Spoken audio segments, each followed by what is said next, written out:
And hey, some Hey, more. Welcome back to Girl Chat Sports. We took a nice little break off, me and Mo. How did you have a good Thanksgiving with I family? did. Did Shout out. you? Did you have a good one? I did. I had a Good. great trip out to the East Coast, hung out with the East Coast Ferrises, and basically watched sports and slept a lot. Like that was pretty much my weekend. Good. Yeah. Shout out to all the East Coast people, including our guests we'll have on here in a second, because I don't know how anyone does it that lives on the East Coast watching sports. I mean, we're watching Thursday night football. It's up until midnight. I watched the Gonzaga Duke game that went on until 1 o'clock in the morning. And I'm a night owl, but a Sunday comes, you're waking up ready to have a little brunch, watch football because Right. we got 10 a.m. games out here, and you're waiting around because they don't start till 1. And I'm like, what are we doing? We're just sitting around waiting for footballs. Okay, cool. Yeah. So it threw me for a loop. I'm not sure how well I'd be if I lived out there on the east side. Well, it's definitely an adjustment. I mean, watching a game at 10 o'clock at night is never like what's going on. But Yeah. hey, it's their after hours nightlife situation set Ah, up. man, I never It's even the like after really party. thought about it like that. So yeah, Yeah. it's It's the after interesting. party. The after party for the after party, but you had a Right. good holiday. You saw the I did. family. I did. I did. Ate Good. a little bit too much, but with me, the holidays is my busiest time of year for my job. Oh So yes. we're into, the whole Black Friday and post that. So yeah, I mean, I didn't get a Were there a chance to lot of really. shoppers for Black Friday? I heard that Black Friday wasn't as busy as usual because a lot of stores are now closed on Thursday and possibly sometimes Friday, and a lot of online stuff. I mean, online sales for Black Friday were starting like the Monday before. Yeah, like and Amazon didn't help with that either. But there still was a lot of foot traffic in the malls. It was more than I had seen in quite some time. Okay. Yes, and some good consumer shopping, but a lot of stores didn't have doorbuster deals. A lot of people waiting for Cyber Monday. I mean, we are price matching whatever our competitors were throwing on sale. So, and then you have to understand some of these brands now have their company websites where they throw Black Friday sales. So it's just kind of like highly competitive, but nonetheless, it was still pretty busy for me. I did notice on my Nordstrom apps they were price matching for a lot of things. So I Oh was like, because they yeah, had all the Mac stuff on sale, and I was yeah. tempted, but I was like, let That's me the time to just get it when it's on sale. Like you can never get cosmetics, on sale. It's never one of those yes, things. yes, Same way I yes. felt with my makeup. I'm like, yes, let me get my makeup now because I never can get it on sale. Yeah, I still missed it. I had it in my bag, but I never pulled the Don't trigger. I worry just about it. It'll be back again. okay, You okay, just have to good, let me good, good, know. good, I'll be back to good, good, remind good. you for that. Hey, what's up, Gerald? Thanks for joining in. I'm Yeah. not gonna. I guess I'll show your last one. We are in the middle of Thursday night football, so if you guys want to multitask with us, watch the Right. game, watch the show, we'd appreciate it. Yeah. Of course, you can always check out the replay over on our YouTube channel, that Girl Chat Sports. And yeah, so Thursday night football, I think the Cowboys were up right now. However, it's always my I issue mean, when I I got play it my on right now. It's 13-7. Cowboys fantasy football players, they always, seem to not do well. So I got Dak in and I put CD Lamb in. And of course, I forgot to put Amari in on my other team, and he's doing better than CD right I now. know I got Amari on one of mine. I don't know if I made the. Yeah, I think I did take him off of So, my injury. Yes, and put him back in the roster. I had to because I had been sitting man. so long waiting on him to come back from IR that it was like finally this guy can play. I hope I can Finally. win. And that's the other So thing. Fantasy football will be a whole other subject because there's continued to be more injuries. My guy Christian McCaffrey is back done on for the it season. again, done for the season. Whoever picked him Like up first in your first round draft pick, I I know you're did. kicking yourself. I I know have you're him in kicking one of yourself. I my was thinking generally. I knew you probably would go just after him. That was one of the sought after just first tragic. choice. Just Yeah. tragic. Yeah. You got to watch it, look at the top of the class players now and just say, forget all that noise and just go for the I breakout know. players because I it's not know. working with the stars. And it's the same way with the basketball thing. It's not. You can't go off of having LeBron on fantasy and AD at the same time or any of those top notch players when they're not injuries are happening and they're load managed. It just never a good look. But Yeah. who would have And thought then that with Christian McCaffrey? Honestly, though, no one really would have thought that would have happened. I mean, that was kind of one of twice in those. 1 year? Come Yeah, that's kind of like a football anomaly. on. That no one was expecting that. So Well, and it then the wasn't people like it that, was a or even dumb the pick. people, And the people that picked up Saquon, like he is back, but is he doing anything? Not really. So you Yeah. unfortunately, Yeah. unfortunately. Anyways, I want to bring on our guest. So while I was out in the DMV, and the Delaware area, that's where I was at, is the Delaware, out in the ocean cities. I was able to join Jonathan, our guest, and his co-host on their podcast, the DC Tweet Team, because of course I had made my Thanksgiving plans for my mom and I around me going to the Seahawks and Washington football team game, because I bought those tickets way back in like May. So luckily it was dope. We had shout out to Clarence Tucker, who had introduced us and got us together, because he's out there in Washington as well. But anyways, without further ado, let's get Jonathan on. Jonathan, welcome to Girl Chat Sports. Thank you so much for staying up late with us tonight. I don't know how y'all do this. Yeah, I know, right? Get it started. I mean, it seemed like the perfect opportunity too, and I'm sorry that we couldn't have your co-host on too, because it was, he's unfortunately in a plane coming out here to, as I'm sure there's many DMV area people are coming out this way, because we'll address it as well, as how do you not want to come to Vegas and watch your team play at the new stadium and also be in Vegas? I mean, it's kind of like everything mixed into one party bubble right there. Yeah, well, I mean, you either are going to go out and have an amazing time and see the team win, or you're going to go out and spend way too much money and then watch the team lose, and you have to fly home with all the same hangover that you have when you go to Vegas normally, except now you have the loss on your hands. So, yeah, I mean, I looked at the tickets because, I mean, a lot of my friends are going. I saw the team president was like, his whole flight was nothing but football team fans. So that was encouraging. But it used to be the tickets were stupid expensive, and then now it happens here too. It happens everywhere, right? As soon as the season gets underway and the team starts not doing so good, then you start seeing the prices back down. So, you come to FedEx Field, I'm sure your tickets are probably buy one get one free. Not quite the case there in Las Vegas. So, Las Vegas tickets are high. Yeah, they're expensive, but they do go down closer to the game. I feel closer to the game, but it's still not a down price that you would pay. You're still not paying $100. Okay. Yeah. You're still at $200 and $300. So, yeah, you're gonna easily drop a grand to two. Yeah. And which is fine if that's how you want to go out for the weekend, because you're also in Vegas. Right. Hey. And it's an opportunity for a lot of these teams that are on the East Coast, the Midwest stuff, to get away from their weather, because we're hitting 70 degrees daytime here. So we're seeing more of that. I was at the Cincinnati game, and I was shocked to even see the amount of Bengal fans that I saw, just because I knew what it was. It was like the weather.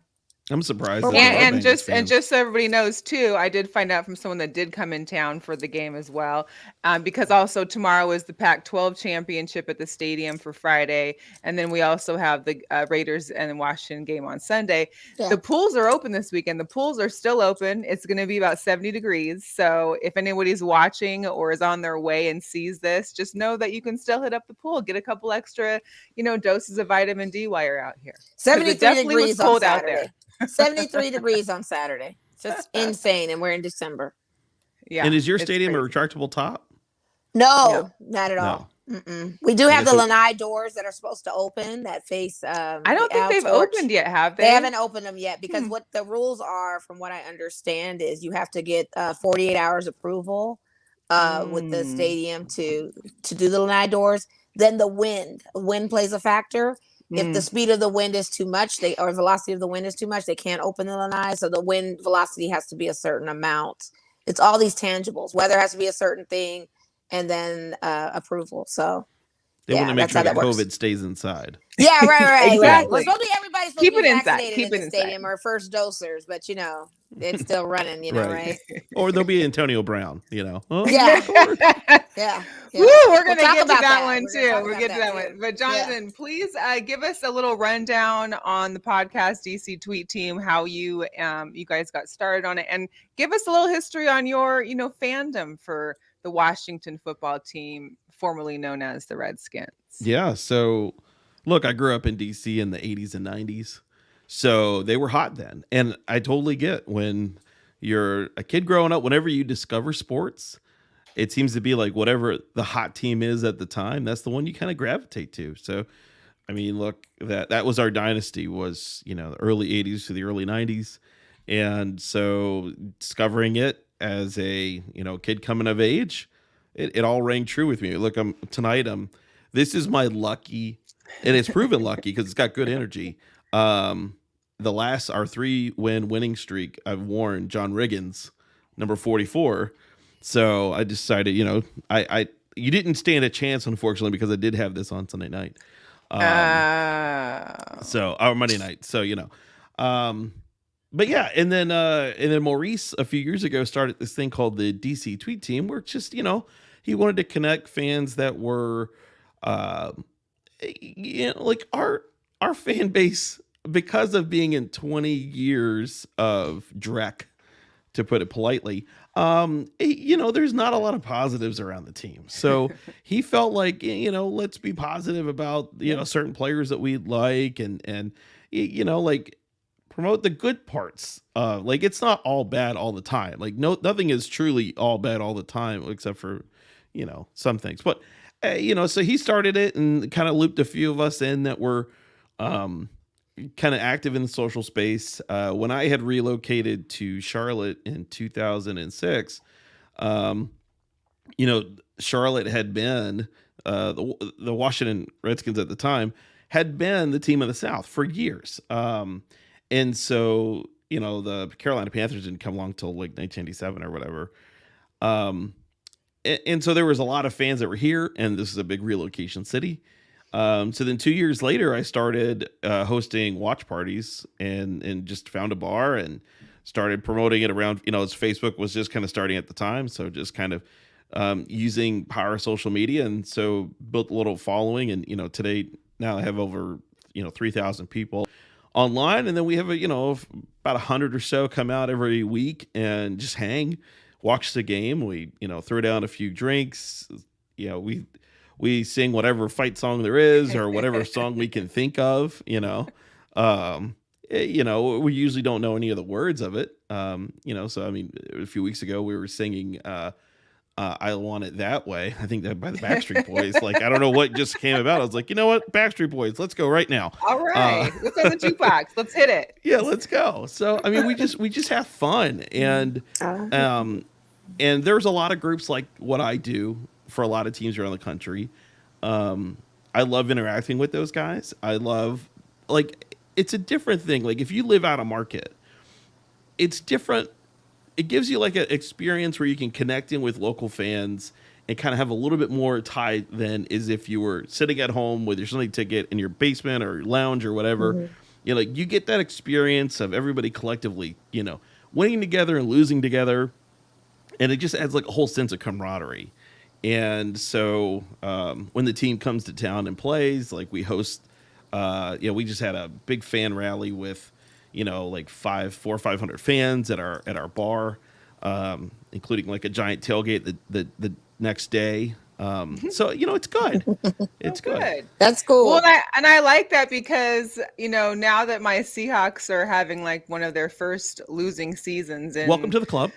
For what may, you know, I remember these days from before, but a lot of the, you know, post Super Bowl team fans don't remember those days. And we've had this issue with the Vegas Gold Knights out here, is that when your team that you're used to winning is struggling, everybody's like completely turns negative and wants the whole team demolished, and, you know, wants to forego the season. And I'm a realist. Like, I will always be a Seahawks fan. You're not going to see me wear any other team. It's been that way since I was young. But I'm still going to be critical, and I'm still going to complain, and I'm still going to vent. And, you know, that's just kind of, I think, how real fans are. Yeah. So, yeah. But we'll get into a little bit of some hot topics first before we get into those games. We want to start off with Antonio Brown, because I know this, I think, just kind of came out today, but there was news about a week or two ago. We had talked about in the show, Mo, about him possibly having a fake COVID vaccine card, that his former chef had reported that he had somehow managed to get one. It comes out that maybe he is vaxxed, but he had possibly use that fake vaccine card towards the start of the season or training camp. And so it got him into a little bit of trouble. And today he gets suspended for 3 games without pay. And I just want to kind of link this to, of course, Mr. Aaron Rodgers, who got to play against the Seahawks after he had been, it had come out that he hadn't been vaccinated yet and was walking around freely maskless for, on games and on the field and for press conferences. And he got a fine of what was that, $14,000? Yep. So, I mean, come on here. Really? Is this, this is the state farm? This is a double check policy here. Is that what this is? Come on. Really? Aaron Rodgers, fine, no games.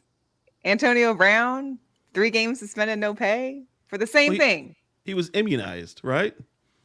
Yeah, that's what makes the difference, right? Okay. Like Rodgers was doing when he was look at my foot.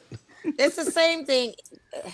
Listen, you guys, we know who the stars are of this league, and we know who the money is to see who plays. This is the same difference with Isaiah Stewart getting 2 game suspension versus LeBron's 1 game when he should have gotten 2 as well.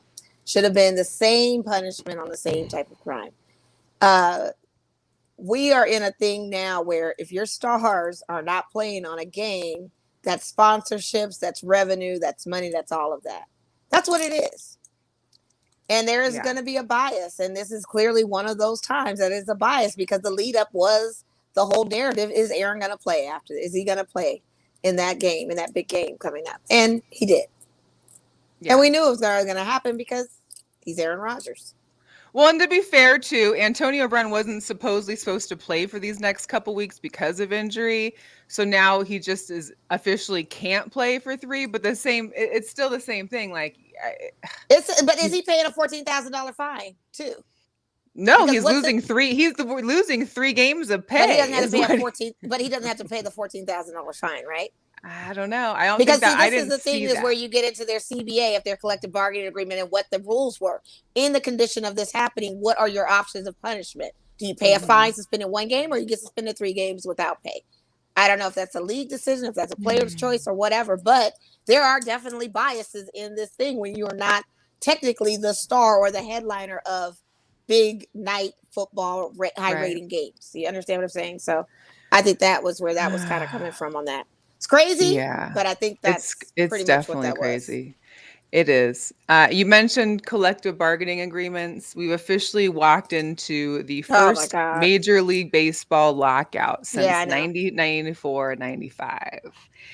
I didn't realize it got this bad. It did. I didn't realize that it was down to the wire and they were about to pull the plug until yesterday or the day before when I got back home and I started, actively looking at my updates and sports stuff that I had missed throughout the week and was like, wait a minute, what? So, Yeah. What's crazy is so now it's like a work stoppage. So if your team didn't pick up a free agent, they no longer can pick up any free agents now. It's it's a whole stoppage. They're not able to meet as teams. They're not able to work out together. I know we're off season, so they're hoping they can make some kind of change and get this figured out before the season starts so they can still have a regular spring training and still have a regular season. But they've had how long to try and work this out up until yesterday, and they still couldn't. So And this happens just conveniently after the Mets acquire Max Scherzer for $130 million for 3 years. Yeah, I don't want to talk about that. I don't want to talk about it either. I'm a Dodgers fan and I'm upset. I'm a Nats fan, and it's like, why? So why? But it's so convenient how all this happens. It's some weird stuff going on out here. I don't even want to get into it. So much stuff going on. What I found funny, but also was I think great by the Major League Baseball players was that they started using the basic outline of a player for like their Twitter handles or their social media, because that's now what the MLB.com has to use because of the collective bargaining agreement. They can't use the same or display the same type of things they could before. So if you go on the MLB website, almost all player stuff has been scratched. They have a lot of generic like pictures of baseballs and bats and stuff like that. They can't use all the usual likenesses in their stories. So this is now what we're getting into. And so a lot of players have now changed their handles to these Total these blackout. shadows. Total the blackout. shadows. Blackout boycott. Yeah. It's wild. It's wild. It's wild. Well, let's see. Following the 94-95 season, that was the steroid era, right? Yeah, and they actually had the whole lockout, no World Series, all that. So shout out to Let the Ball Bounce. Our guy Donnell's in here. He's a Braves fan, so he wanted to say hello. Of course he did. They just won a championship. Of course he did. Of course he did. So nice. Yeah. Good for them. But yeah, it's interesting. And then this also happens right after they had their news broke that they were using two different baseballs too. One that had a different weight and one that had a different buoyancy or some kind of like bounce to it, like without knowing. Yeah. Oh man, I love baseball. I love baseball. Get it out. I am excited though because before this went down, my Mariners did sign Robbie Ray. So we also and got the former All-Star Adam Frazier to the team. So the Mariners are making some off-season moves. And just letting you guys know, our drought of the playoffs may be over soon. Just letting. We'll see. That'll be good if it is. Robbie Pants is coming to Seattle. Yeah, so we'll see. That'll make for interesting. We're losing people here. Corey Seager's gone. I mean, I'm in Dodger blue hell right now. I don't. Sorry, Kente, for your Braves. Yeah, but at least you guys got that championship now. You can hold on to that for the lockout. Yeah, yeah. They can watch the video of that bus going like 30 miles an hour, like hauling tail to try to get through Atlanta before the traffic hits. No one's gonna say, just fly through. Go the speed limit, please. Yeah, go. It was like watching Speed, the movie. It was terrible. It was terrible. And what kind of took me by surprise too, to change a little topic to another one that came out, because here in Vegas, of course, with the home of UFC, and Mr. Dana White, of course, the president and CEO of UFC, tested positive. Him and his entire family tested positive after spending time for Thanksgiving in Maine. And which I didn't realize he's vaxxed. I guess you have to be vaxxed, because of UFC and how they handle their business. But he always struck me as an anti-vaxxer, I guess you could say.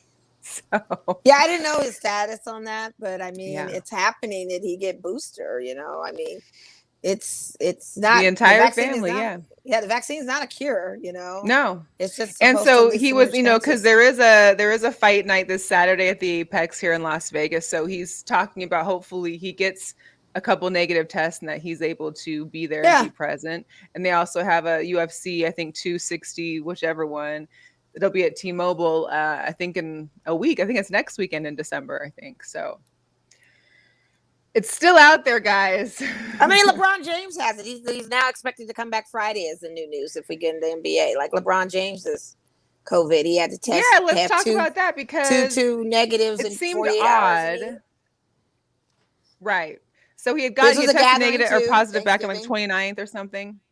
Of course. Yeah. Of course. But it was Thanksgiving. He made this weird tweet that it was kind of fishy that he has on the health and protocols. And I was, for a second, the way they made the news was making it sound was like he's going to have to quarantine for 10 days unless he tests negative for the two tests within 48 hours. But when they said the 10-day thing, it almost made me think, I wonder if LeBron has a fake vax too. I wonder if he was saying I'm vaxxed and to do whatever you guys want, but maybe he hadn't been. But I guess since he is scheduled to play for tomorrow, then I guess he is. I'll give him that. But I would say check the cameras at the local Tractor Supply store. See if you see him walking out with horse paste.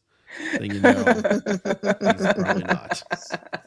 But he was also in the news that I didn't realize he got fined for using some obscenities. He grabbed his package and was kind of gesturing that, but it looks like he was just trying to adjust. That's a normal Thursday. Yeah, I mean the Lakers are what they are right now. I mean, it's tough. Especially as you get older. It's just one of those things that happens. But he gestured it in a way where it was a taunting gesture of the adjustment, so therefore he gets fined.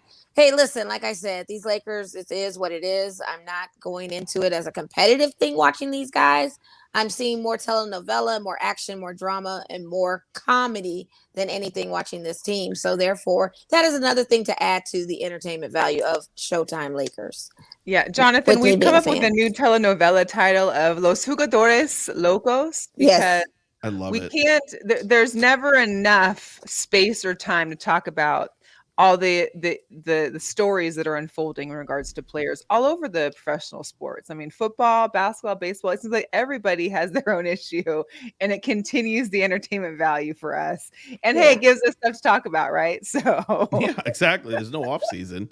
The off season is just like who's in jail and who's gotten sick and who's Yeah. doing what. I And mean, this year has been a year of reckoning. So everybody's kind of exposure to their lies, deceitfulness, or anything like that, as small as it may be or as big as it be, it comes to light for some odd reason this year. It's like you try to go against COVID, disrespect COVID. We're going to hit you with COVID. Like we're going to catch you in your lie. Like it's just sweep kind the of that lung. kind of situation. Yeah. Just Yeah. kind of that's that thing. So we're seeing it very prevalent in sports. And what I find very interesting in sports is that we're starting off early seasons and mid seasons of injuries Yeah. of younger players.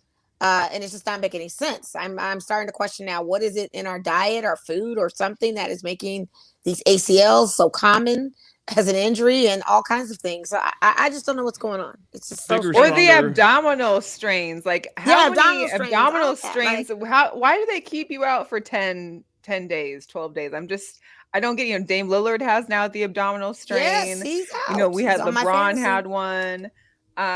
Yeah. And let's not even get into Zion because we've been on Zion watch. It seems like since he got drafted, and he hasn't played at all this season. He had been approved for practice, I think, earlier on in November, and then now to come to find out he's being held back again because of soreness. Are we adjusting his weight and diet yet? Like, has anybody factored in the amount of weight this man's carrying around, and if that's factoring into his health and being able to play at the level that professional sports needs to? I don't know. I've seen pictures of him. I'm just wondering, like, are you training as well, or are you just sitting down and grubbing with the high carbohydrate? I can say the same thing about James Harden. He's packed on again pounds as well. Not as much as Zion to that effect, but the Zion thing kind of makes me mad because I feel like you're taking money from this league, and I don't know if it wasn't in the terms of his contract to stay physically active or fit to be ready for game time. But the guy is like over 300 pounds now. And it just doesn't make any sense to me. And he seems to be very injury prone ever since summer league with that shoe mishap and his ankle twisting. So I don't know what's going on with this kid. And it's just, I don't know if it's going to take a franchise move or whatever to get something out of him. But what he's doing in New Orleans right now is just so detrimental to them. They should have drafted Perry Ellis. That guy played 43 years in college, never got hurt. So, I mean, why in the world do you let him go play over in Europe? They should have drafted. He was the guy to go. Right. Don Osman, he's just fat. That's why they're keeping him out. They don't want to put nothing else on. No, he's swole. Contract, he's definitely fat. But the thing of it that is, New Orleans, and I will speak on this. The food in New Orleans, like everything's fried. Oh, absolutely. So it's like there's no way you could possibly live there and not gain weight. I mean, it's physically impossible. I gained a freshman 20 being down there, not freshman 15, freshman 20, freshman 30, eating all those shrimp po' boys and catfish and seafood and all that stuff. I understand all that, but I'm not also getting paid tons of money to be physically fit in the same mix and be ready for game time too. I mean, he's getting all that money just sitting around eating. Is Jamarcus Russell the team? He literally is Jamarcus Russell in the team. You're not showing up to play for these games because you've chosen to gain weight. I just don't understand it right now. Like it's just like being thick. Yeah. Yeah. You say he looks like a D tackle. Listen, I wouldn't mind him. He might as well come to the Seahawks offensive line. Like, really, I feel like he could be an O-line at this point. Like, come on, let's do it. You guys need holy water, miracles, and prayers. That even with Zion, it's not going to help you guys. I'm sorry. It's just, but it's a nice try. You put him somewhere where he knows he can go a little further this season. Yeah. He needs to do something. He does. And Kente mentions that, I'm excited Klay Thompson's coming back before Christmas. It's like an early Christmas gift for all those Warrior fans or just NBA fans who, I mean, the Warriors have been doing great, minus, I think, their recent loss. Yeah, but they play Phoenix tomorrow. It's another back-to-back hitter, and sometimes Steph's on and sometimes Steph's not. But they're definitely both teams that are contentions for the West, for sure. And, I mean, you cannot – the attributing factor to this Golden State Warriors team is their bench is deep. They also have a great 3-ball game, and all their kids are young, super young. And they all work together as Jordan a cohesive Poole, unit. Gary Payton, the second. I mean, you don't even have James Wiseman back, and you're still doing all this out of control stuff. Not to mention, you still have Draymond Green, who's really aesthetically a good kind of leader, if you will, for that team to motivate those guys and be an awesome defender for them too. But I mean, they got young Tito's on there that are just balling. Man. And if what Steph can't do, they try to finish, and if they fall a little short. And for the most part, they do pretty good at doing that. They do very good. There was a game where Steph didn't even play at all and they won. I mean, and I don't know if we can say, okay, it's Kerr is now becoming a better coach and coaching better in this situation, but I have to say he's kind of doing a little bit better coaching. Yeah, because you were riding him pretty hard last week. I had to. He would never rotate the players, and he never put in bench players. Yeah. But now his bench players are top-notch players. Like, he doesn't have a bad guy on the roster whatsoever. I mean, there's still a few that could be, stepping it up a little bit, but it doesn't. I mean, Jordan Poole, like I said, who is this guy? Yeah. Who is this guy? Like, he's really, really balling out of control. Jonathan, are you a Wizards fan? Or, I mean, I don't know if you're all-encompassing of the DC sports or just pick and choose here and there. I mean, I follow the Wizards and the Hornets. Okay. But I don't really get serious until, call me in February. Yeah. Like, this time of year, it's just like, you never know what you're going to get. Post-Super Bowl, Yeah, exactly. Yeah. It's when it starts getting serious. Like, it's kind of like seeing it with hockey. It's like, okay, call me in March, and then I'll be there and I'll be into it. But get me through football. Like, I can only handle really about one sport. I thought that's what you were about to say. A lot of people can't do the whole. I can't watch all of these. That's me. I got to focus on one. So I get it. It's tough. But you got football and you got basketball. It's like, for me, that's like the ultimate. I'm in 6 fantasy leagues because of it. Starts and it's like, ooh. Oh, and that's big out there, huh? Yeah. It's unfortunately it's becoming a lot less. It's it's just, it took away the Confederate flags and all the fans. It's everybody got upset. Yeah. It's fun though. If you've never been, I always tell people, like, if you've never been, go, because it's the best people watching you've ever seen in your life. Oh, for sure. Yeah. I went to one out here in Las Vegas when I just moved here. And I literally remember, and I feel that this holds true to this day, is that I feel like their fans may save their money for like the entire year just to come blow it all at NASCAR. Like, I couldn't believe the amount of money. Gotta have and the people I was seeing. Yeah. Miss a tooth or two. That's always part of the package. Yeah. And they go hard for NASCAR, but whew.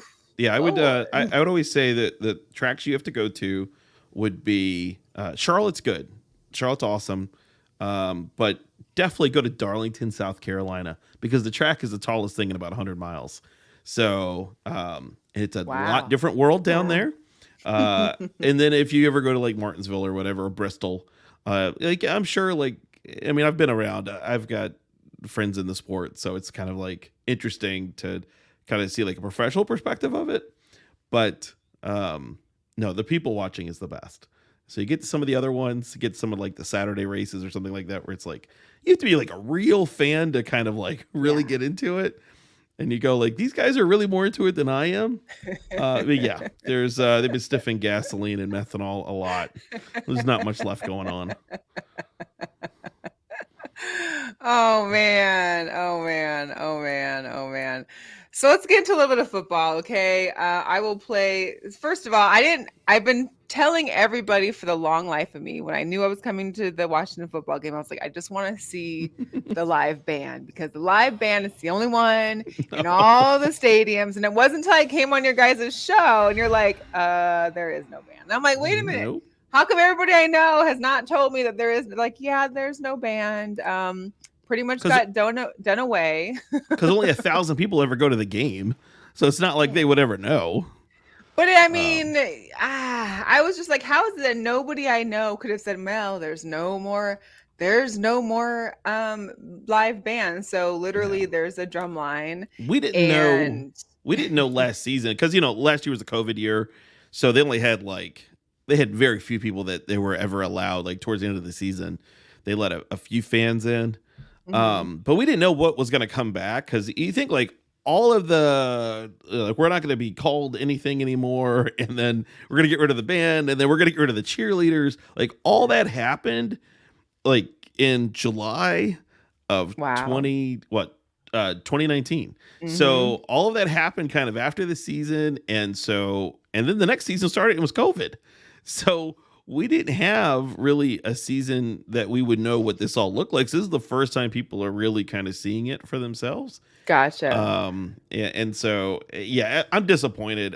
We are for years, like the team would always when they supported the folks that kind of do like what I do, they would like in their little things we expect. It'd be like, play the fight song and all the other things, right? And so, like, even we were sitting at home in 2020 season, we're sitting there going, like, what do we do for touchdowns? Like, do we yell? Do we come up with a chant? We've tried things, and it's just nothing works. And I think, like, at the stadium, you probably heard, like, when they do first downs, they play, like, the Super Mario Power Up sound. And that just sounds goofy. Yeah.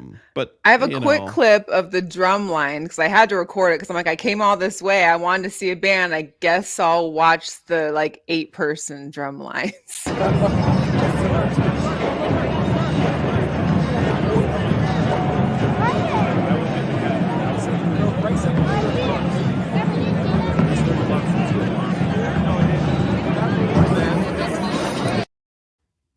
Literally, there was like 8 people, maybe. Wow, that is. They seriously should go over to Howard University and go get their drum line and bring it out. Like it's Bowie State. Go get Bowie State. All the HBCUs that are right around there. Bowie State's band was there too because Wale was performing and they were playing while Wale performed. Again, another letdown because Wale was there and played like one song, which you couldn't even really understand or hear. I mean, I knew what song it was, but it was like, that's it? Like that was it? Dang. Well, see, here's the thing. You have now had the perfect experience of why nobody goes to games at FedEx Field.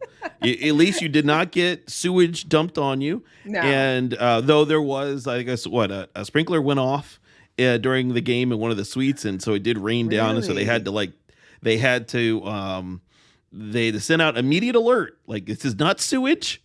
This is from because earlier in the season, that's what happened. Yeah, I saw that. It's a miserable stadium. It's a miserable stadium. It's a very bad experience. There was terrible traffic to get in there. First of all, I didn't realize. I mean, it is FedEx is almost like on a little hill. It seems like because it's a circle and you kind of got to take like one of 2 lanes in and one of the 3 lanes is blocked off. But yet your maps, your Apple Maps, your Waze, they're all leading you down the same street, which is blocked. So now everybody's turning around. Then you get on the right street, and it literally is like a parking lot trying to get in because now they're checking everybody's app to make sure you got parking. Yeah, finally get there and there was in parking. I had prepaid for that, so that was okay. I just couldn't believe that the game's at 8:15. We're coming in at 7:45 because we drove from Delaware, and it was still a pack of people trying to get in. I'm like, don't you guys come early for games or no? Well, not so really? the problem is DC has the Metro, and you would think, okay, hey, a big event with thousands of people. Metro decided to close early. So they alerted everybody that they just don't want to, like, they're tired. It needs to rest at night. And so everybody had to drive. And I remember when that stadium was built because I went to school not that far from there. And really that thing is like King Turd on Poop Island. I mean, it's just and what's sad is like the people that are now in charge of it are trying their very best to give a good experience.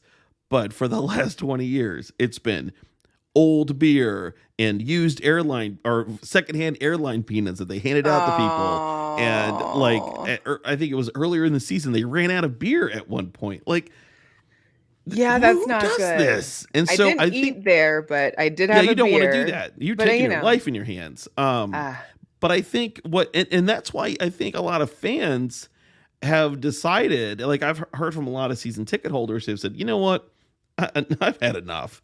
I will go to, y'all. I'll come out there. It's an experience. Go out to Vegas. Come down here. Like we're 6 hours away. Yeah. And so it makes, and they flooded Atlanta when they played, and Washington played the Falcons earlier this season. So, I think it did. We were coming from the parking lot, and it had this nice, and it wasn't that pretty. Shout out to my new iPhone 13, which, Pro, that really captured the moment well. But this made it look nice. As we're walking in, because we're a little late, the guys are running out. Here's all the fireworks going off. So that was pretty cool. I enjoyed that. The inside, Mo knows me. If I'm buying tickets anywhere, I get a ticket, but I'm actively searching for the tickets that haven't sold yet in better areas, because I'll stalk them and see if they've sold before the game starts or when the game's already started, and I'll sit there.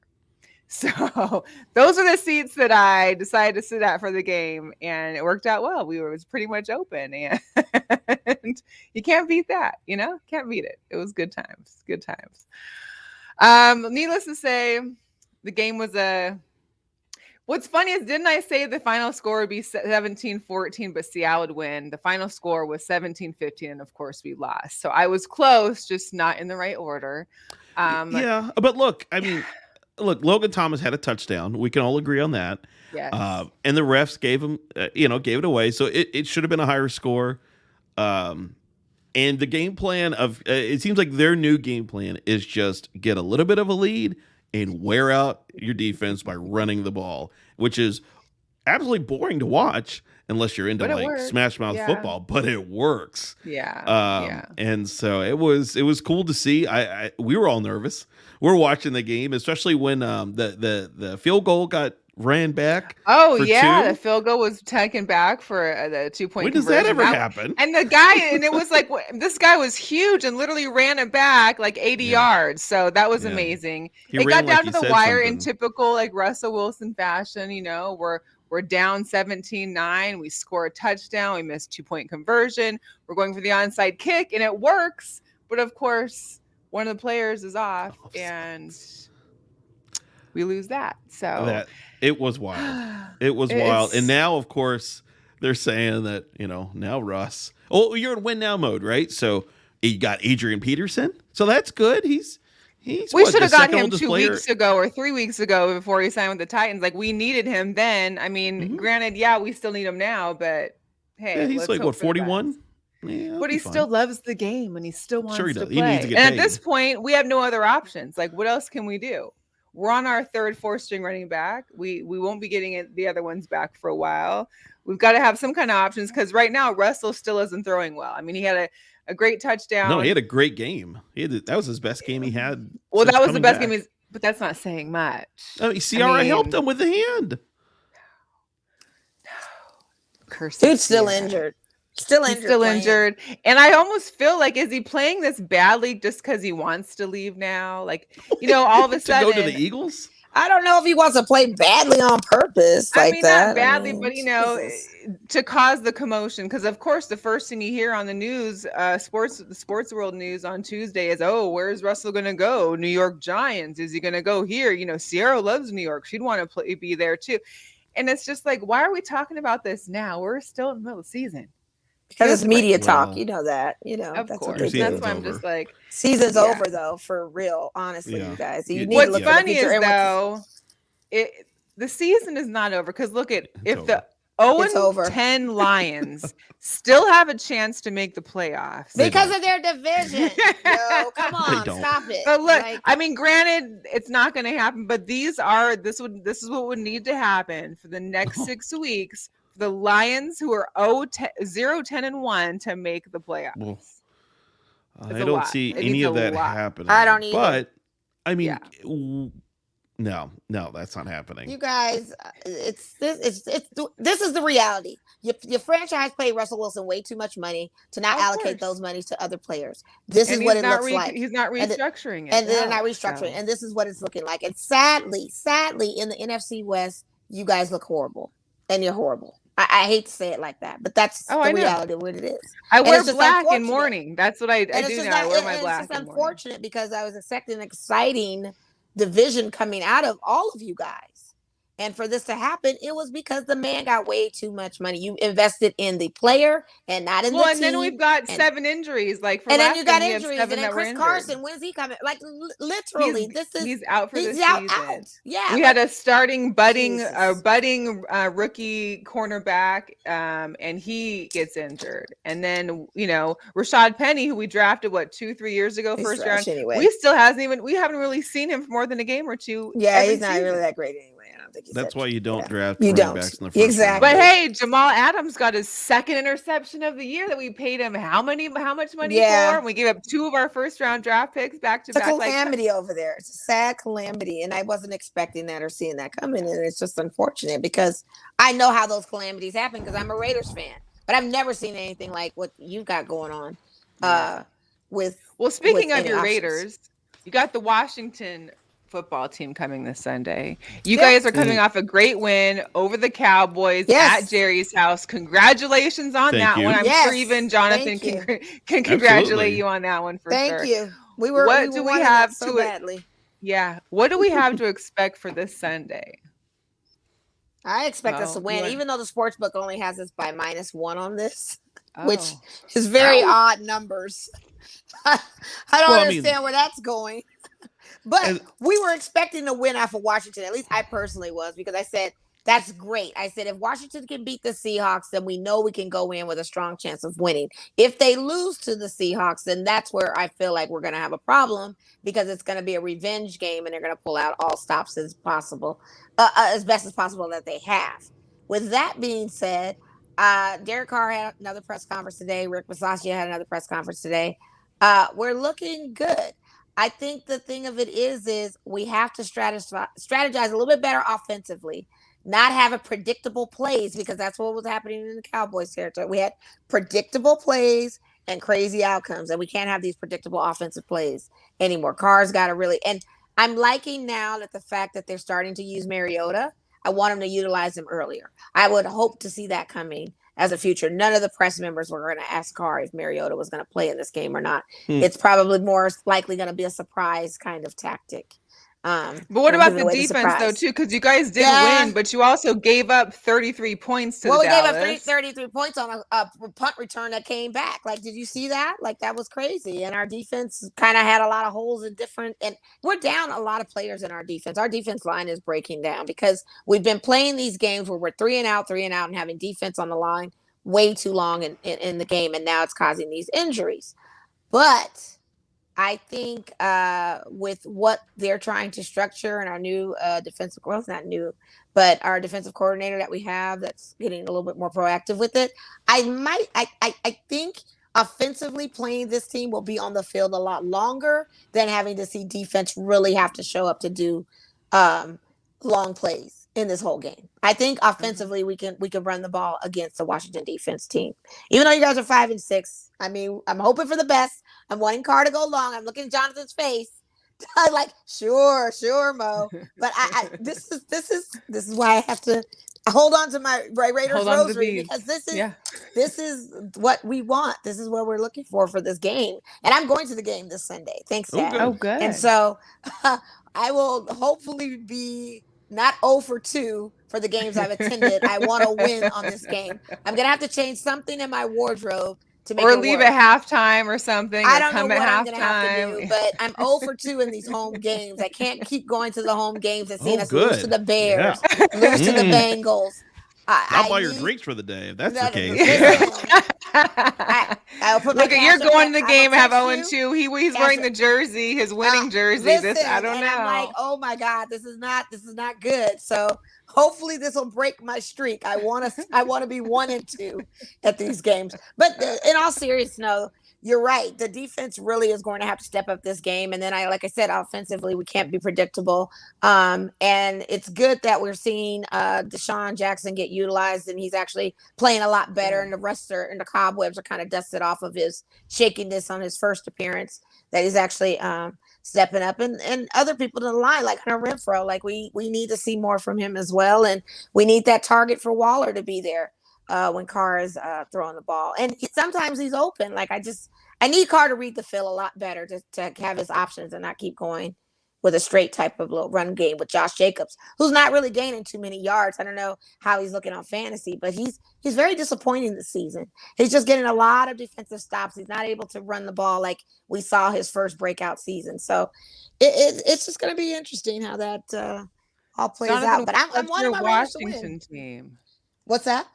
What about Jonathan? What do you foresee for your team, or what are some struggles you see maybe happening, or what do you see is going to be kind of like what are you forecasting for this game? So, this is in that stretch of games where Washington, for lack of a better term, kind of always gets screwed in the schedule. It happens every year. So Thanksgiving, the Raiders and Cowboys play. The Cowboys are not playing tonight. The Cowboys will then play Washington in 10 days. And then, so they get like a mini bye. And then we play the Eagles after their bye week, which is somehow in December. I don't understand how any of this. They all looked at the schedule and said, yeah, this works. So we played Monday night, hard fought game. And so, look, the Raiders, it's one of these games where I'm a pessimistic sports fan. I don't never think my team's ever going to win every week, because I don't know. I've watched almost 40 years of this now, and so unless we're talking back like in 82 through 91, there's a good chance that we're not going to do very well. However, I think where the Raiders having the 32nd worst defense, rush defense, I think helps, because that's what Ron's going to do. It's going to be a rushing attack. Now we may not have McKissick. He had a concussion towards the end, so that good luck then. Jeez, because he really, he was targeting us like nobody's business. Yeah, no, and so we've got some McKissick light that can come in here and play, but that's going to be huge. Eric Flowers completely dominated Bobby Wagner every single one of the plays that was the wrong play. Like, I don't know whether those two have beef, but he wore that man out. And so Eric Flowers, of course, was a, remember the Giants drafted him in the first round. He was a complete bust. Like, he let everybody tackle everyone. He comes over to us, plays amazing, goes down to the Dolphins. He does nothing for them, comes back. The Dolphins are actually still paying him, and he's playing like an all-star. So I hope the guy, this is a Pro Bowl guard now. So thank you, Dolphins. I appreciate it. On defense, look, you don't have to contend with Chase Young or Montez Sweat. Sweat will be back, hopefully, for the Cowboys. But the guys that are stepping in his place, James Smith-Williams and Shaka Toney, they are playing within their skill set, right? Like, they don't have the speed and the size that Sweat and Young have. So they have to only play by the game plan. What you do have, though, are the monsters of John Allen, Deron Payne, and then when they get tired, Matt Ioannidis and Tim Settle. And those two, as Mel saw firsthand, can wreck your stuff. So if your offensive line isn't ready for them, you prepare for a long night of Derek Carr looking more like the Wet Bandits than Derek Carr. Oh, my God, if you can get to him. So here's the thing. Deshaun Jackson, the most touchdowns he's ever scored in his career have been against Washington. Of course, he played with the Falcons for a long time. The Eagles. And then he played with us for a hot minute. Embarrassingly, there was a time when we got Donovan McNabb.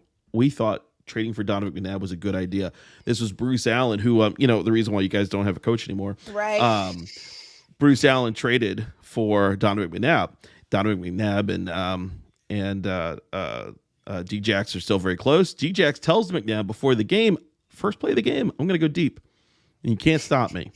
And sure enough, first play of the game, 70-yard bomb, touchdown. So it's frustrating. This may be his game to show up again. I hope not. Look, Hunter Renfrow. Yeah. Look, you can't be living in the South and not be a fan of college football. And even though, Clemson's was really big. And so we saw Hunter Renfrow play. He was one of the guys I thought Washington should have targeted if he was available in the draft, because I thought he was a good wide receiver. And it turns out he is. Yes. So I think he in the slot, that's where, we've had to we've changed our game plan. If you had played us back in September, October, you would have had Kendall Fuller playing on the inside, William Jackson struggling on the outside, and a rookie, Benjamin St. Juice, playing on the other side. BSJ, unfortunately, has got concussed. Surprise. And so now he's on IR. Kendall Fuller's pushed back to the outside. William Jackson III discovered how to cover people again. And so now you have Danny Johnson, who I think played at Virginia Tech. Was like an undrafted guy, but all of a sudden shows up in like November and December and plays his heart out. That's going to be your slot receiver going up against him. So it'll be a good matchup. It will. And then we'll see what happens with Landon Collins. He's been playing a Buffalo nickel position. So you're having 3 safeties on the field. The one you got to be concerned about is if you see Cam Curl, because he is having himself a season. He was in on every single one of there was the one play. Let's see. There was the one touchdown that Russell threw. It was like the long bomb, like 40 yards or something like that. Tyler. Uh-huh. Yeah. And so that was what we've seen all season, where Bobby McCain and Cam Curl or Landon Collins were just out of position, just not communicating. So it's possible for y'all to win. And it's just one where I think, honestly, Washington doesn't need to win this one. If we get to 10 wins, I think we handle our business. We probably win the division. Yeah. It matters more to win, because our next 4 are after y'all. It's not to step over you, but I mean, we have to play the Cowboys, the Eagles, the Giants, and the Eagles again, or the Giants again. It doesn't matter. We have to play a bunch of people. Our division, like back to back to back to back to back.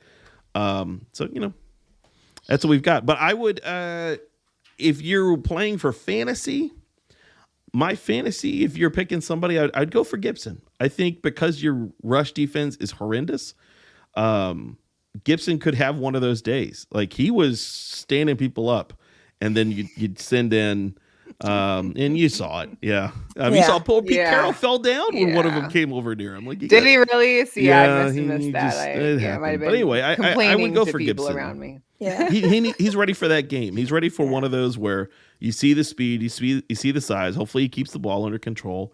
If he does, he'll have a good day. And you probably have Jarrett Patterson, who's an undrafted guy that from PG County, but played up in Buffalo, and like one of these like random players that had one of these games where he rushed for like 9,000 yards in a game or something like that. Like something where it's like physically impossible, but yet he did it.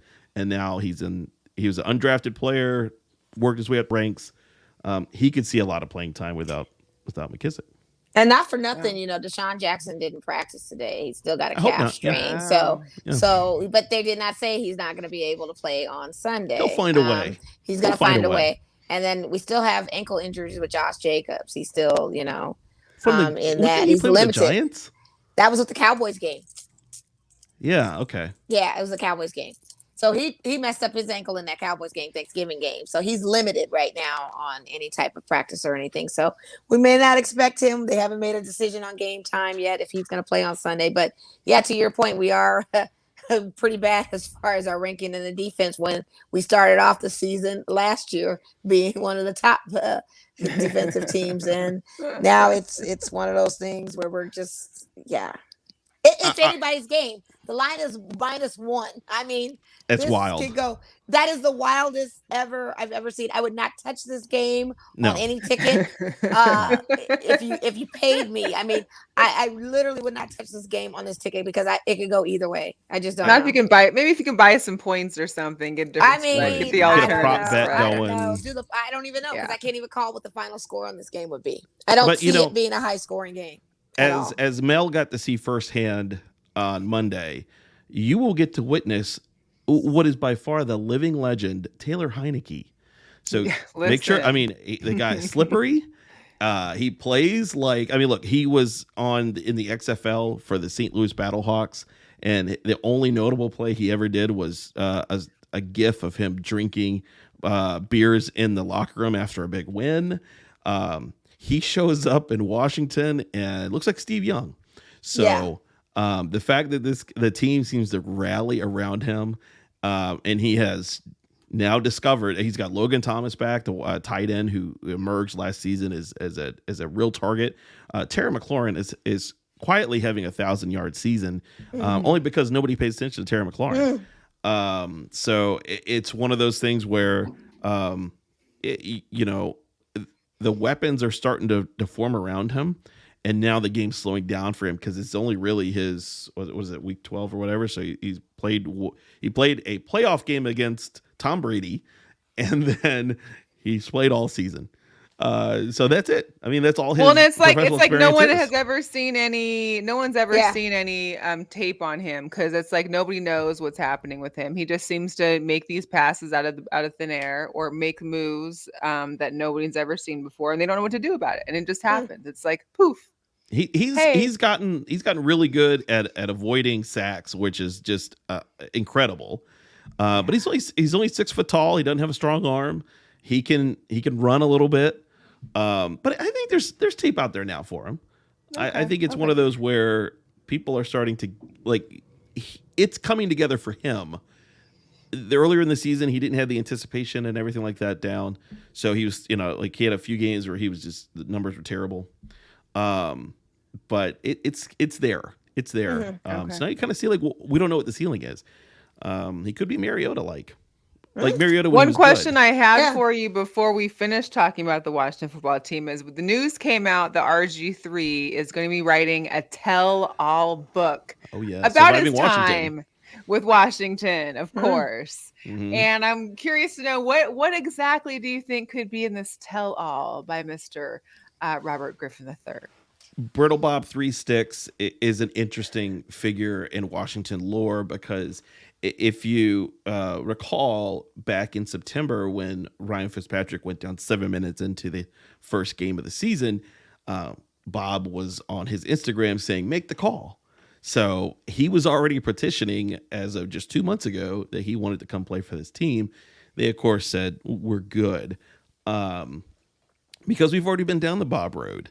And we know a lot about what's happened with him. I personally will wait for the 30 for 30. Instead, I want to see, because Washington in that same draft, they didn't the owner wanted Robert, right? And he traded away a whole bunch of draft picks, and Shanahan wanted Kirk Cousins. And and we should have gotten Russell Wilson. I mean, Russell was there for the taking. That would have been the pick. You don't give away a whole draft, but whatever. Maybe nobody knew that, it's easy to look back now, right? So he's of course gonna, maybe he says the book's done, but he's gonna wait till August. So maybe he's looking for a payout. He did, the part that I think was kind of interesting is he of course made his little video with his little logos and his little hat. And he referenced that there was sexual harassment, hidden sexual harassment was the term he used. And it caught a lot of people by surprise because unfortunately this organization has had a dreadful history, recent history with the prior regime, minus the owner, with sexual harassment. All those people are gone except for the owner. They've all come in and cleared house, and they've changed the way the organizations happen. So it's night and day. So the fact you're going to have a payday now, that you're going to try to tell these stories now, it's kind of like, I don't know who you're damaging. It was interesting is because it looked like that he was trying to profit off of other people's misery because he added that. And then a few of the women who were in, there was 19 women who have come forward and said that there was issues. A few of them went right to Bob's little tweet and said, what are you doing? Why would you say this? And, are you really, are you this much of a dirtbag? And so his new wife, because remember he was drafted, he was married once. Then he slid into the DMs of a Hooters waitress. The typical NFL, right. I mean, you're a celebrity in a big market.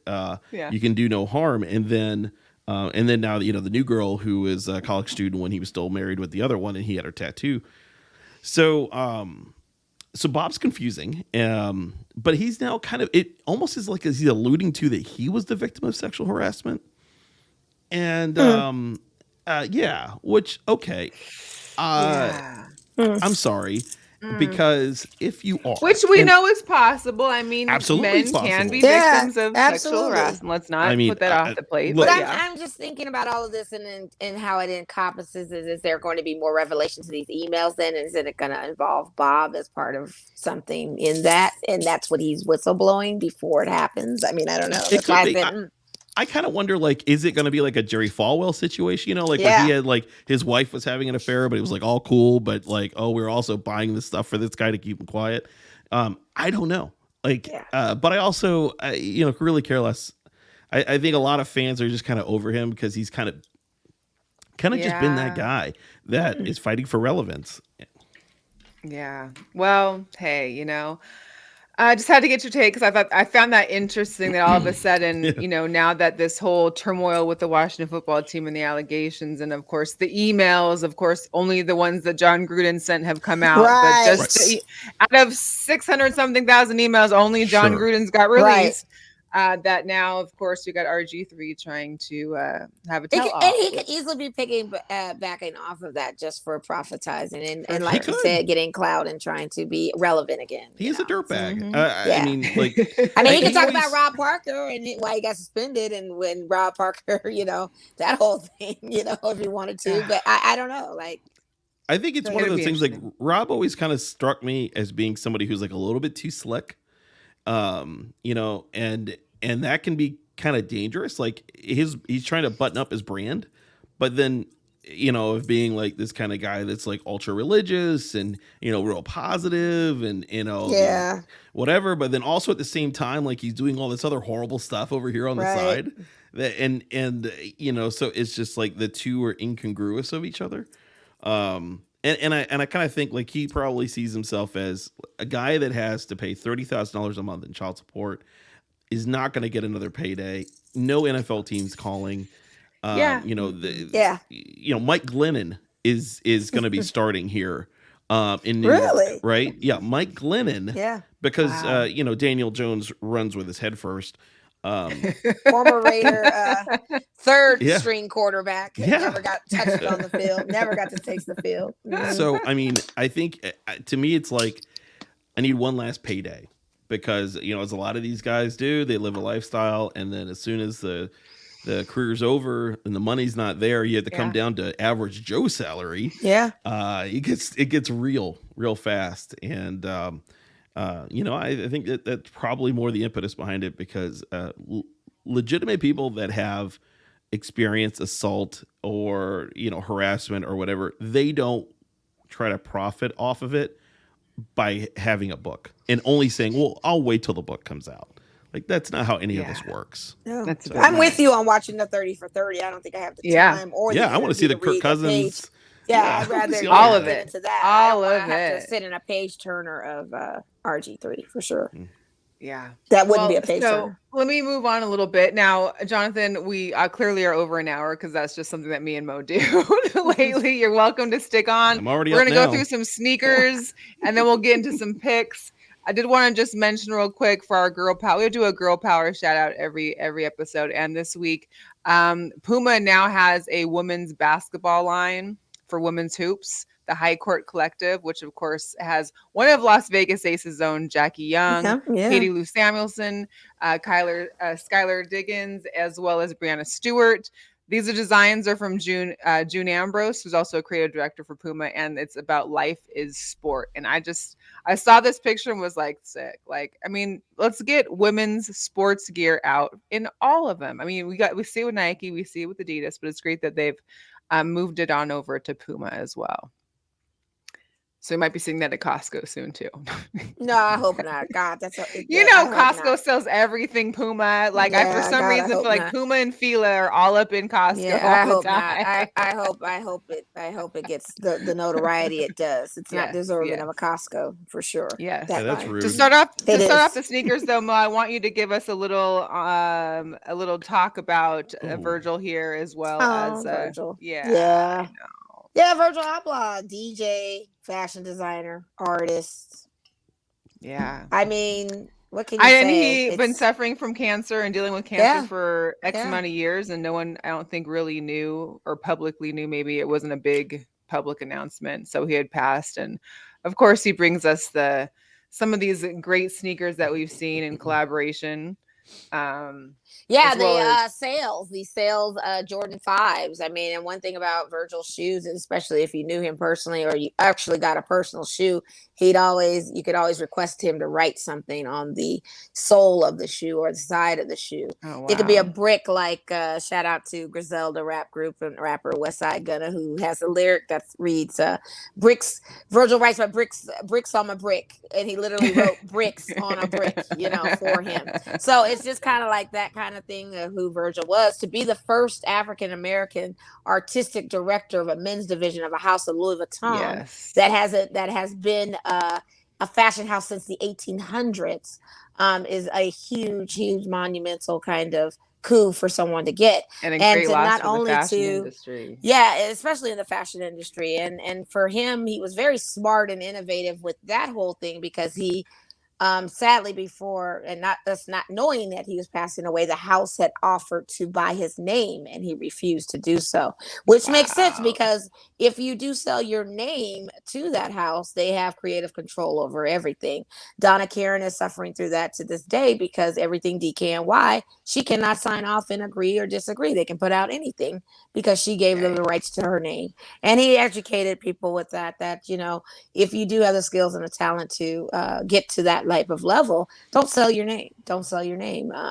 Your name is always going to be more than what people think. It has no price tag. So it's a sad and all those off-white shoes have well, not yes and no. Most. I've been watching them. There's still some that are on sale. Nordstrom has a few on sale. Godap has some that are on sale. StockX tried it by putting some on sale and raising it through the roof and saying the proceeds were going to go to Virgil and stuff. They got blasted by the Twitter community, immediately took the tweet down. So now you're seeing sensible pricing for the off-whites. They're not back to that outrageous. They were charging $11,000 for the Chicago one off-white with the orange zip tie on it when it was on the market for $800 at before his passing. So for them to even inflate that to that and then drop it back to the $800, you already knew that was a hustle that you were supposed to do. I know, right? Is it bad enough that we can't even get a drop, let alone a sneaker pass? Listen, and now you're going to charge us? Congress is working on the bots not taking over sales or merchandise. But that's in the U.S. Who knows where these bots are? I mean, they could be all over, and it is still a high price item. I'm blessed to say I'm glad I own a pair of off-whites. I will probably be not wearing them as much to try to preserve and wear on special occasions, because I know alone they're probably worth triple, quadruple what I paid, because they're a shoe that no one has and no one's ever seen. So when you get those rare items, it's like, oh, thank God I got something from Virgil before I could, because it's gonna be crazy. But I would never sell anyway. I don't really do that so much. I keep my We'll get into the drops. There's a handful for this week. Starting with tomorrow, we've got the man. How do you say it? Mannery. I just call it Mannery. Mannery and the AJs. The one high OG. They are out tomorrow. I love the swoosh on these. Yeah. Those are nice. My brother sent me these. It was hilarious. He's like, I would have got these, but I don't know about the fur. So you got the AJ4, the Golfs, the black cat. So you've got he's crazy. He should have went on ahead and got those, even if you weren't going to wear them. He's not with these for the but the resale alone would have been ridiculous. Like, it wasn't like he had the chance to. He was thinking like maybe I'd try for them. I would try anyway. I would try for those. So these come out on Saturday. These come out on the 4th. One of these ones, they also have a second colorway. This is the Gore-Tex version. So, me and the rainy people up in Seattle or over there on the East Coast for you, Jonathan, the Gore-Tex AJ ones. These have the Gore-Tex on them. So these are pretty much weather-resistant, weatherproof Jordans, which is pretty nice. There's actually the second colorway coming out towards the end of the month. These come out on the 4th as well. Of course, the cool grays are coming out on the 11th. Going for those. Of course you are. I'm not an 11 fan. I'm going for those. Yeah, I know. You let me know if I can help you with that. Yeah, go ahead. These I'm still interested. So Soli and the AJ one. There's an OG slide. There's a low and a slide. I'm I don't know what I'm I'm looking confused at. about the slide. I'm What is confused that about on the the There's like a slide. whole front? pocket that you can maybe put a keys, chapstick. I don't know what else you I'm put there. confused with that slide, and I'm sorry. All it takes is you to have someone step on your foot, and the whole couch Completely. opens and So things these spills come out. out on the 17th. Yeezy, of course, has the 350 Slate Blues. These will be out on the 6th. So Yeah, I'm me cool and on those can't two. yeah, I know. So there's your sneaker drops for the week. We got picks coming up. Of course, we can't do Thursday because it looks like the Cowboys are up 20-10. So we'll leave that Yeah, Yeah, that's they're been off going the for a grid. done. while. Your Bulls Yeah. won tonight too. I saw that. Go Against, yeah, Bulls. We're still 4th in the East, so I'll take And that. shout out to Memphis Grizzlies beating OKC by 70 points Wait, tonight. what? 70 points with no I John think the Morant. spread was like 70 9.5. points. 70. That score of the game was 129 to 70 something No like that. Some way. crazy number. It was Oh my God. unreal. 152 to 79. Yeah, A 152 to 73 point. 79. 70. Yeah. That is sad. Oh Well, my the Thunder is goodness. like a D League type squad But still, anyway. I But guess. SGA, I don't think SGA was playing either. All right, I so think we're gonna Memphis was move through playing. these picks. Starting on Sunday, we got the Giants at Miami. Miami had a good game last week. I don't have Yeah, they it in front did. of me. I'll go. They're winning. The Dolphins. I'll go with them. I'll go with them against the Jets. Miles Gaskin, the former Husky running back, he's been doing all right for them. I can't, I'm happy for them. Like it's, I'm happy Mike for him. Glennon. That's all it needs. All you need to say. They beat Cam. Cam got Glennon. benched versus Mike the Glennon. Dolphins. Like, come Well, on. Like, Have you ever done couch to 5K? He tried to do couch to quarterback, and it just hasn't worked. If he had come to Washington, like everybody that he worked with is with us. That's a whole new regime, whole new organization.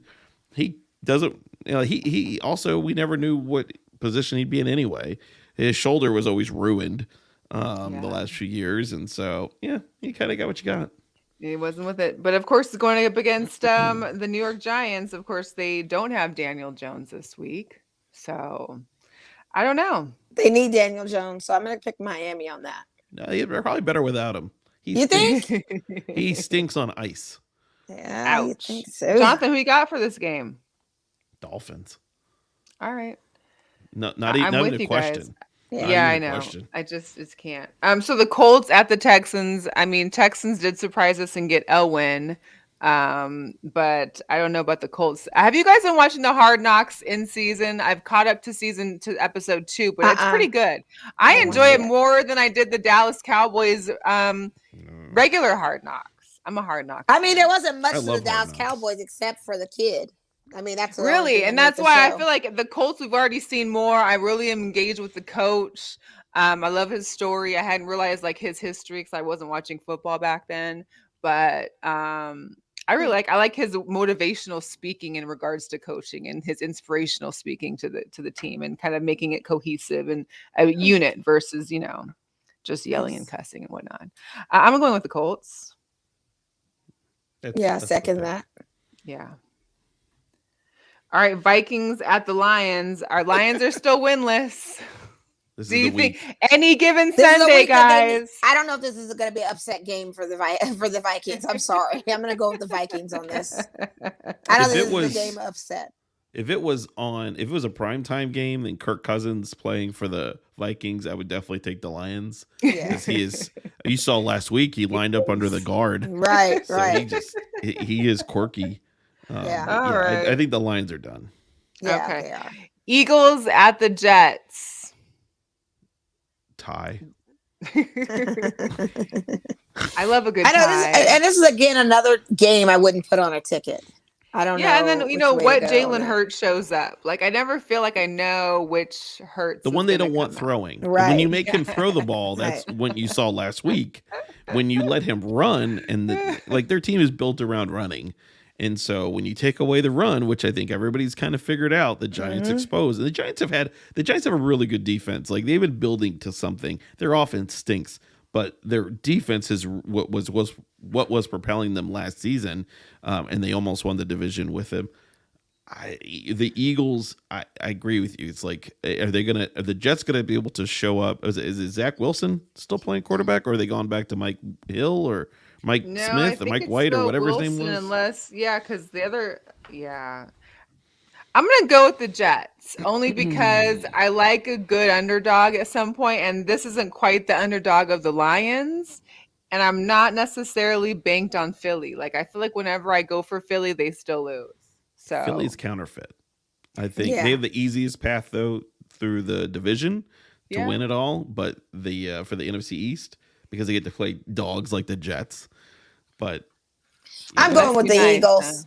Yeah, I'm gonna roll with the Eagles. of course. Yeah, the I Jets mean, can't I be was thinking trusted. the Jets too because that was going to be the upset game, but I don't think they're yeah. going to do it. The spread's got a minus. They've got the game -7 on the Eagles. So You know how something's many up. upsets we've had over the course of the I last know. 3 weeks? I It's know. just like, why do I even bet anymore? Did you guys Like Now take Jalen Hurts does Denver have an over ankle the sprain. Cowboys a What's few that? weeks ago? Did you guys take Denver over the Cowboys a few weeks no. ago? Like No, nobody And I did. and I and I've no, taken the Titans the last 2 weeks who have completely no. They're disappointed they're me. they're terrible without Yeah. Derrick Henry. That did not Yeah. work. That All right. experiment. So John, you're Yeah. with Philly, I'm guessing, even though you don't want to admit it. Yeah, I mean, I've been there. It's my okay. brain is my hatred for the Eagles. It's I have to go with it. Like under no circumstance could you ever choose the Jets.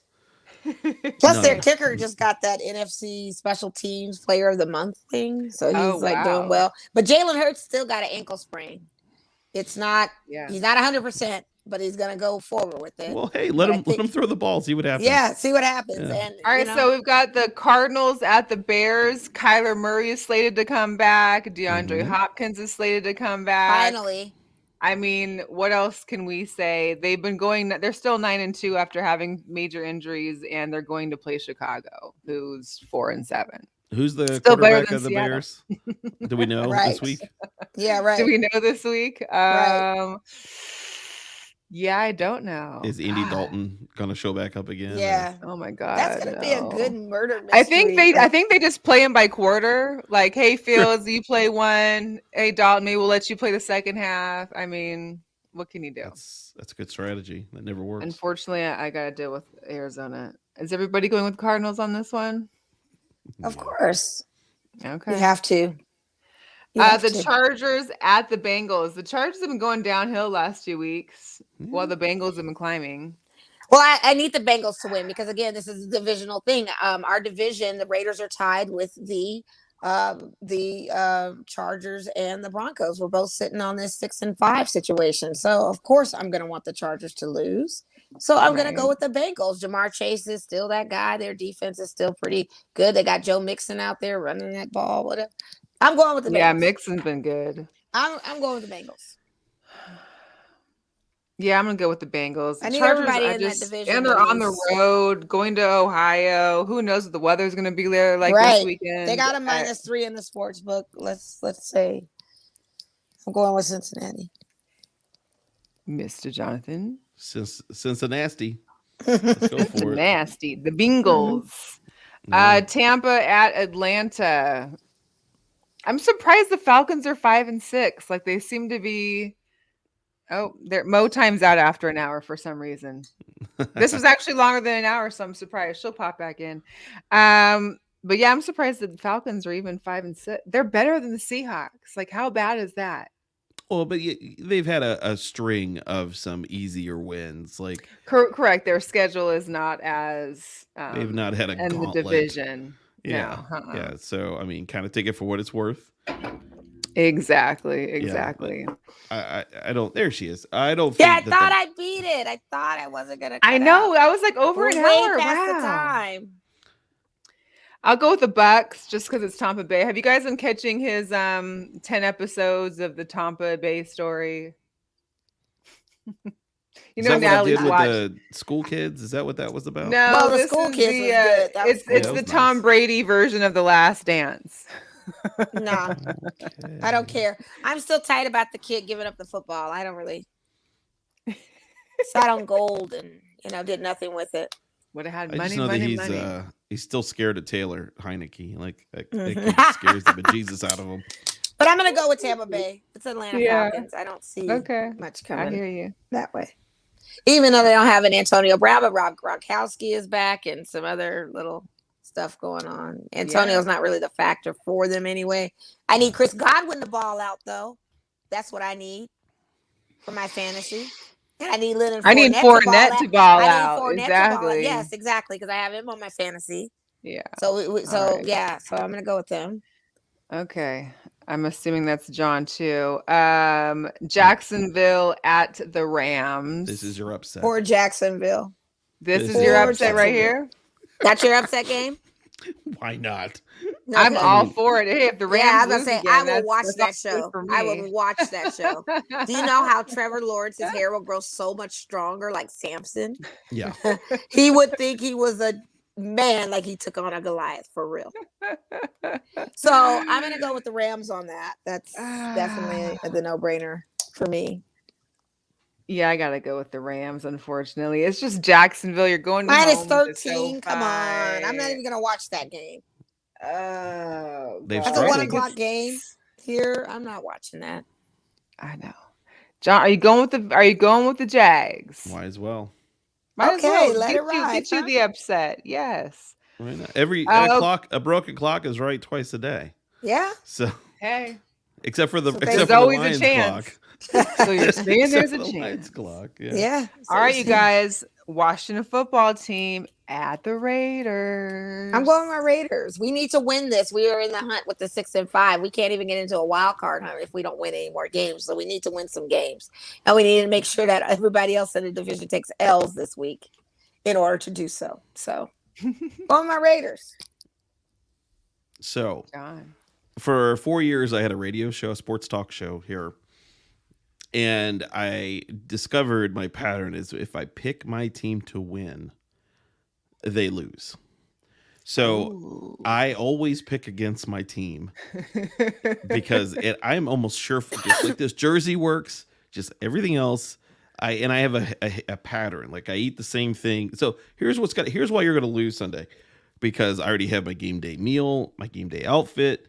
Everything's going to be exactly the same, and this doesn't fail. So you know how I'm going to pick your Raiders. Okay. I'm going to pick your Raiders to win because that means your team will lose. So you know how any given Sunday that everybody can be wrong once?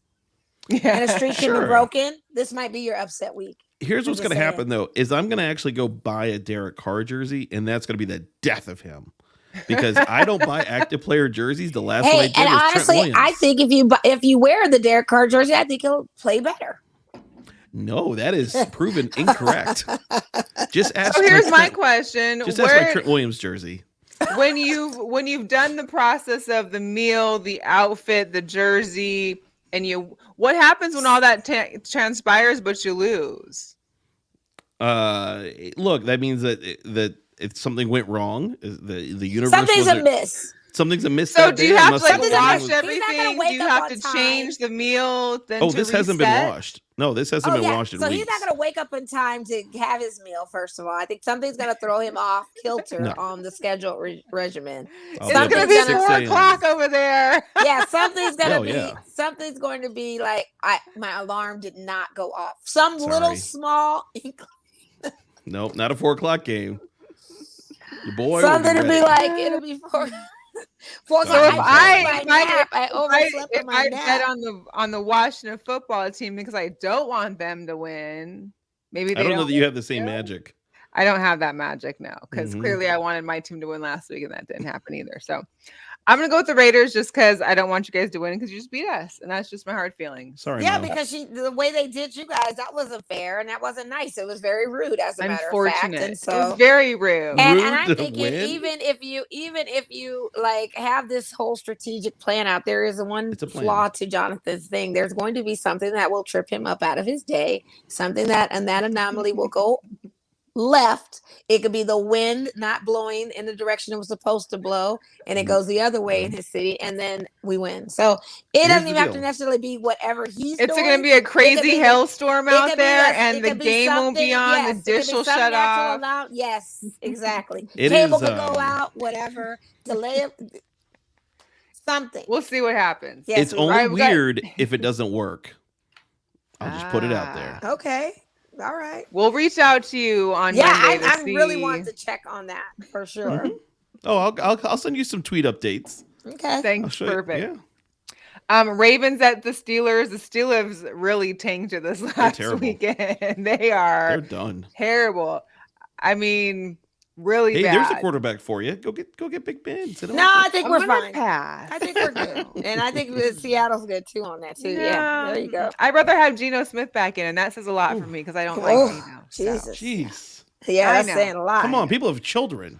Right. Hello. Sorry, PG-13. Now that's very rude to even say I'm that. going to assume that we all go for the Ravens, although the Steelers could have their any given Sunday moment right here versus the Ravens. No, not for anyone. Okay. The Niners off in overtime. I'm not going to say anything else. Go ahead. Niners at Seattle. I have to pick Seattle just because it's my team. Yeah, However, of course. This is not going to be a good game. I'm glad I'm not going to it. And with us being injury prone, I can only hope that maybe Adrian Peterson gets pulled up and somehow they just say here, shovel them. But the Niners defense, we can't just run through them. So I don't see this ever paying off. Adrian Peterson can. Mm-hmm. We'll see if the Adrian Peterson can. Yeah, he should be pretty healthy and rested. I'm going to pick your team. I'm picking the Seahawks. That's blasphemy. We know what that means. We know what that means. Right. But I also kind of do. I mean, look, if we need a backdoor win to get a little help to get that third wild card spot, then we're gonna need the Niners to lose. The Niners need to kind of take a seat and onto the loser's couch there. So on that note, I will go Seahawks. with the Niners to be a hater to Jonathan. Not so much for you, Mel. You know what I mean? Because he's doing these pickings and I get it. We've got the Broncos at Kansas City. Man, divisional game. I know you. And I hate to see it, because again, the Broncos are 6-5, along with the Chargers, along with the Raiders. The Kansas City Chiefs sit 7-4, 7-4. Like so Kansas City is currently favored by 9.5. Of course they are. Of course they are, and they're playing in Kansas City. They figured it out. I don't want them to win. And I love just doing one parlay card of just underdogs, just because. Like at this point, we're so. Yeah, I'm going Kansas City. Mo, you want to tie? I got to go with the Chiefs because, again, I mean, not to mention I have Pat Mahomes on my fantasy team, and I really desperately need him to do some things. But I just don't want this. I hate when they have these divisional games like this because I don't like either one, for that matter, to advance. But somebody's got to win, somebody's got to lose, and I'd rather my Broncos lose and see if we can catch up to Mahomes and company. So I'll go with Kansas City. Yeah, I mean, I think you got to go Chiefs. They're still hot right now. Yeah, they figured it out. Yeah. Okay, here's going to be a good Monday night game though. Patriots at the Bills. The Bills fans have been let down a couple times this season. And honestly, the Patriots are on a recipe for playoff victory. They're trying to listen. Bill wants to see Tom in the Super Bowl. That's it. They want to have a battle. I'm going with New England on this. I want all the smoke. I want to see what happens with this team, and I hate New England. I am definitely more for Buffalo, but I'm down for Mac Jones. I'm not like a New England Patriots fan, but Mac Jones is doing his thing. Yeah, and I'm loving to see this right now. I'm just loving to see how they overcame a storm without having Cam and all this kind of stuff. Yeah, I'm gonna roll with the Patriots. Not to mention everybody on my fantasy that I have for Buffalo has given me like under 5 points the last 3 weeks. And what I mean by storm is that whole Brady kind of lifting spirit leaving the building, finally. Here's the thing. The Patriots getting Mac Jones is like a rich person winning the lottery. You're like, you didn't even need it. Why are you playing? Right? And sure enough, they go and they get the best quarterback so far. Yeah. I think you do have to go Patriots, but man, the Bills are so good. I think at the They beginning of the are. season, we all thought the Bills would be in the Super Bowl, right? Like at least Right. deep in the We playoffs. all thought for sure. And they For still sure. could, but that's going to be a It's gonna dogfight be a in that tough, division. tough journey. Yeah. It looks like possible snow and 35 degrees, but the Patriots can play in that Oh, they can too. play So in it's that. The not, cold weather's yeah. nothing. Mac Jones is gonna still ball out. They're It on a shall roll, be and interesting. I'm gonna have to That's go going to with be that's a Patriots. game to watch. Are you It going to is. Manning Bowl or are you going to regular watch it? I do Or Manning both because cast? I do Yeah. like to hear some of the broadcasts, but I really enjoy the interviews, and especially after halftime when they replay what Peyton was eating and how he was eating it. That always makes me really laugh. There you go. And He also knows. depending on who the guests are. Sure. So yeah. Probably Tom Brady. Well, geez, we've gone on for a long time, Jonathan. It's now probably way past your bedtime. But we appreciate you for staying up with us because I know it's even feels late for us over here. But please let the listeners know where they can find your guys' podcast, how they can find you on social media, et cetera, et cetera. Sure. Look, you can find the DC Tweet Team podcast anywhere you find podcasting things. So you found this podcast, you can find us, and we're putting together some good stuff. Yeah. On it, I think we got some good things coming up, and it is DC focused. So like, if you could care less about watching a football team, or maybe you're just like you want to hear a couple guys and some guests kind of chat, like it's like this. It's very informal. I hate hot take sports. I think it's gross and boring. So we're not that. So it's good. DC Tweet Team. You can follow DC Tweet Team 1932 on Twitter. You could find me on Twitter by my name, Jonathan Osman. But if you really want to see like sports stuff and things I do, or if you are somebody who wants to see what one of these, like kind of what our game day looks like if you have a team you pull for, whether college or professional, and you want to see kind of like what it is that we do, and in the hopes that you replicate it for your school or for your team, check out CLT Washington Fan Club CLT.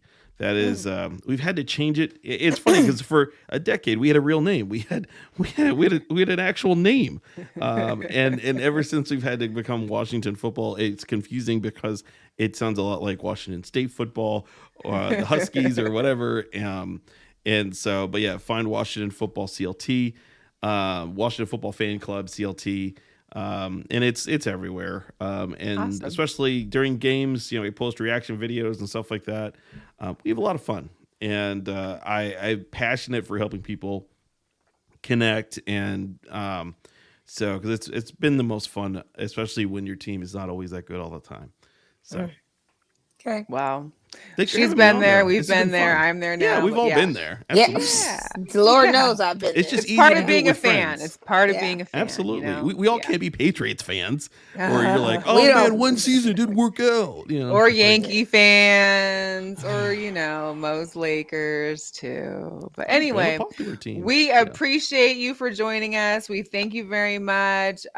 Everybody else, we'll be back with you next Wednesday for the show. Make sure you follow us on Facebook, subscribe to our YouTube channel, and feel free to get involved with this Girl Chat Sports group as well on Facebook. We thank you, everybody. And if you're just now catching the tail end, feel free to watch the replay here on Facebook, and we'll catch you guys later. See ya.